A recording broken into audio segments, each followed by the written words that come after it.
రాజన్న సిరిసిల్ల జిల్లా పట్టణంలోని శ్రీ లక్ష్మీ వెంకటేశ్వర స్వామి బ్రహ్మోత్సవాలలో భాగంగా ఘనంగా రథోత్సవం నిర్వహించారు. శ్రీ లక్ష్మీ వెంకటేశ్వర స్వామి బ్రహ్మోత్సవాల్లో ప్రభుత్వ విప్ ఆది శ్రీనివాస్ పాల్గొన్నారు. కొబ్బరికాయ కొట్టి రథోత్సవాన్ని ఆది శ్రీనివాస్ ప్రారంభించారు.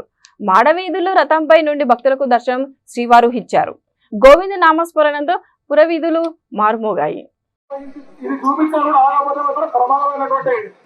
పరిస్థితి ఏర్పడుతుంది. దయచేసి భక్తులందరూ కూడా గమనించాలి. ఇంకొక 10 నిమిషాల్లో ఇక్కడికి వేములవాడ శాసనసభ్యులు ప్రభుత్వ విప్ ఆది శ్రీనివాస్ గారు వస్తున్నారు. ఇక్కడికి ఈ యొక్క రథోత్సవానికి వస్తున్నారు. 5 గంటల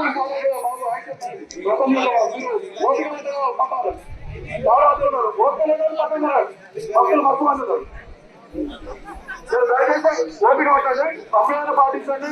ఇది దైవ కార్యం. 200 సంవత్సరాల కాలం నాటి రథాన్ని ప్రజలందరూ కూడా కాపాడుకుంటున్నారు.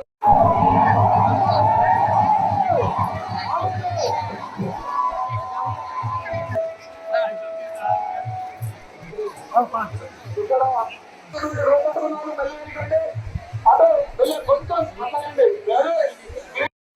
ఇది చూపించారు. ఆగకపోతే మాత్రం ప్రమాదమైనటువంటి పరిస్థితి ఏర్పడుతుంది. దయచేసి భక్తులందరూ కూడా గమనించాలి.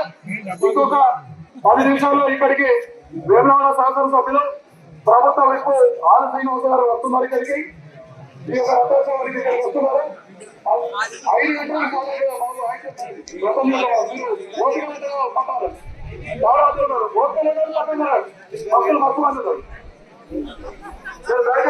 ఓపిక పట్టండి, సమయాన్ని పాటించండి. ఇది దైవ కార్యం. 200 సంవత్సరాల కాలం నాటి రథాన్ని ప్రజలందరూ కూడా కాపాడుకుంటున్నారు.